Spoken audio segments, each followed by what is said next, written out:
Could an HOA really take away the family cabin that's been in my bloodline for 3 generations? I never thought it was possible until the new board president decided my property was perfect for his personal development project. But he didn't know about the century-old deed clause that was about to blow his entire case apart.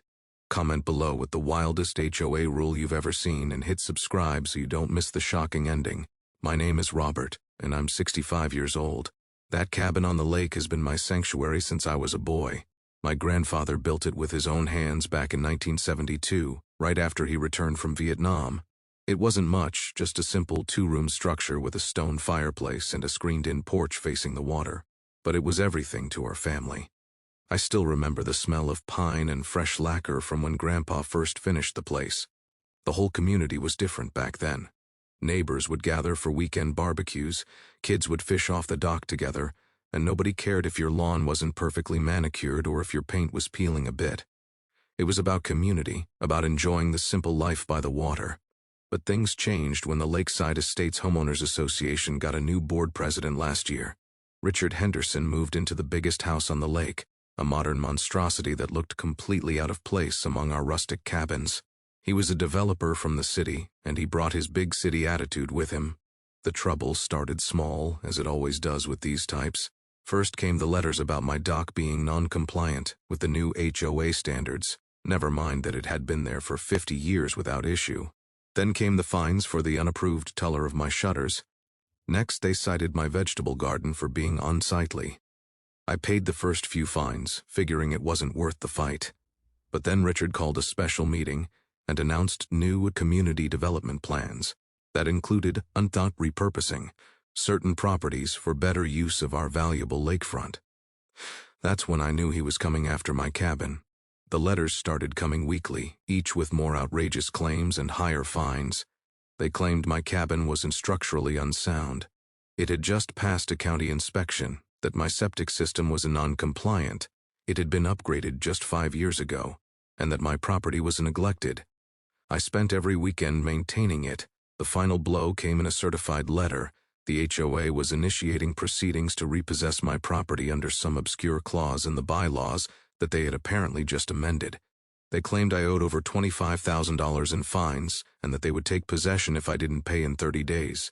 I was devastated. This wasn't just a building to me, it was my family's legacy. My father had taught me to fish off that dock. My wife and I had spent our honeymoon there.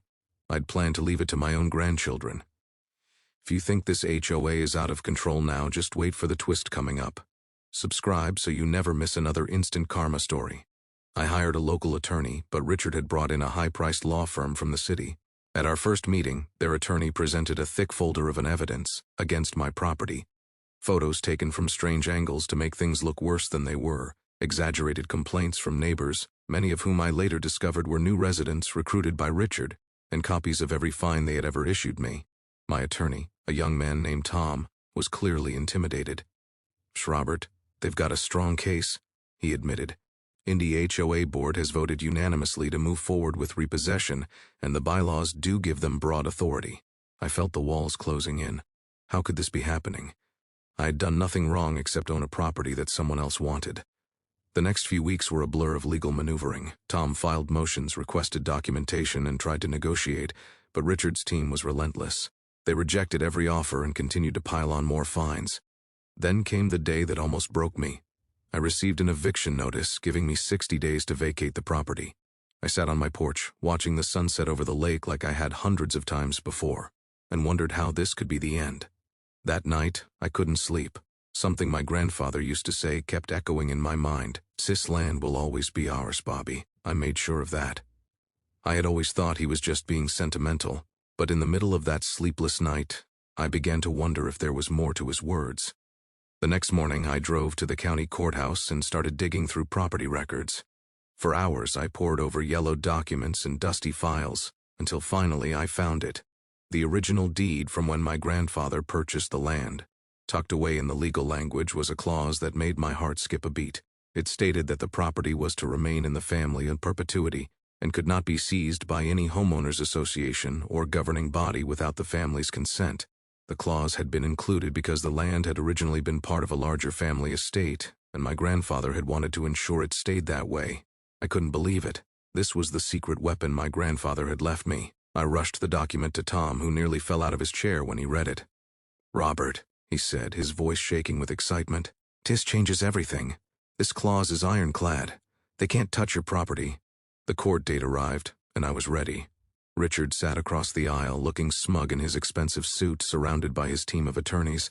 When the judge called our case, Richard's lawyers stood and presented their arguments, painting me as a negligent property owner who was dragging down property values for the entire community. Then it was our turn. Tom stood and presented the original deed, explaining the clause that protected my property. Richard's attorney objected, claiming the clause was outdated and unenforceable, but the judge overruled him. As Tom continued, I watched Richard's face grow pale. He clearly hadn't known about this clause, and it was dismantling his entire case. The turning point came when Tom called me to testify. I stood and told my family's story, how my grandfather had built the cabin with his own hands, how my father had taught me to fish off that dock, how my wife and I had spent our honeymoon there, and how I had planned to leave it to my grandchildren. "Your Honor," I said, my voice trembling with emotion, "this isn't just a piece of property to me, it's my family's legacy, and according to this deed, it's protected from exactly this kind of seizure." Richard's attorney tried to cross-examine me, suggesting that I had fabricated the deed, but Tom presented expert testimony confirming its authenticity and the validity of the clause. The judge didn't take long to make his decision. "And this court finds in favor of the defendant," he announced. "Its deed clause is valid and enforceable. The HOA has no authority to repossess this property." But he wasn't finished.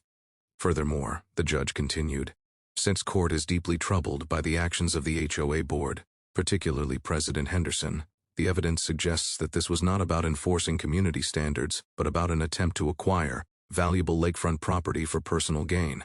I am referring this matter to the state attorney's office for investigation of potential fraud and corruption." Richard's face went white as a sheet. He tried to speak, but the judge silenced him with a glare. The aftermath was swift and satisfying. Richard resigned from the HOA board and soon after put his own house up for sale. The investigation revealed that he had been planning to develop several properties along the lake, including mine, into high-end rentals. Several other board members resigned as well, and new leadership was elected. The new board immediately dismissed all the fines against me and formally apologized for the previous board's actions. They even invited me to help rewrite the bylaws to prevent similar abuses in the future. Today, I sit on my porch watching the sunset over the lake, just like I have hundreds of times before. But now, there's a new sense of peace. The battle is over, and my family's legacy is secure. Looking back, I realized this fight was about more than just a cabin. It was about standing up to bullies who think they can use their power to take what doesn't belong to them. It was about honoring the legacy my grandfather left me and protecting it for future generations. If you're facing a similar situation with an HOA, remember this: knowledge is power. Know your rights, know your property's history, and don't be afraid to fight for what's yours. Sometimes, the most powerful weapon is one that's been waiting for you all along. What's the most ridiculous HOA rule you've ever heard of? Share your stories in the comments below. And if you enjoyed this tale of justice served, make sure to subscribe for more stories about standing up to those who abuse their power. In the end, this fight wasn't just about a cabin. It was about standing up for what's right and proving that even the little guy can win when justice is on his side.